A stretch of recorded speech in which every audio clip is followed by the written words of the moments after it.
சிந்தனைக்காக நீங்கள் யாருக்கும் தெரியாமல் அழுத இரவுகள் இருக்கிறதா? அப்படியானால் இந்த பதிவு உங்களுக்கானது. ஜெனி என்றதான பெண் எப்போதுமே சந்தோஷமா கலகலப்பா இருக்கிறதான ஒரு பெண். யாருக்கு எந்த உதவியாக இருந்தாலும் முதல் ஆளா ஓடிப்போய் செய்வா. ஆனா அவளுடைய உள்ளத்துல இருந்ததான வேதனை அவளுடைய இரவுகளுக்கு மாத்திரமே தெரியும். தினமும் இரவுல தலையணையை அணைத்தபடி கண்ணீரினால் அந்த தலையணையை நனைக்கிறவளாக இருந்தாள். இப்படியே ஒரு சில நாட்கள் கழிந்தது. ஒரு நாள் இரவு அவள் கடவுளிடம், ஏன் ஆண்டவரே என்னுடைய வாழ்க்கையில் இவ்வளவு போராட்டங்களும் வேதனையும், என்னுடைய வாழ்க்கையில மாத்திரம்தானா இப்படியான போராட்டங்கள் அப்படின்னு சொல்லி அழுதபடியே அவள் பைபிளை திறந்து வாசிக்கிறாள். அந்த பைபிள்ல இப்படியாக ஒரு வசனத்தை அவள் வாசிக்கிறாள்.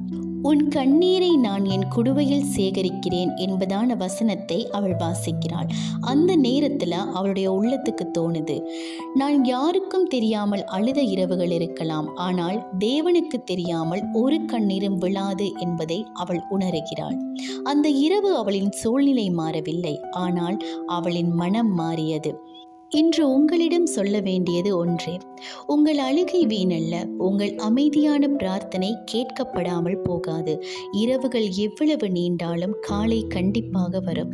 எனவே உங்களுடைய வாழ்க்கையில் எவ்வளவு போராட்டங்கள் கண்ணீர்கள் இருந்தாலும் நிச்சயமாக எல்லாவற்றிற்கும் பதில் உண்டு.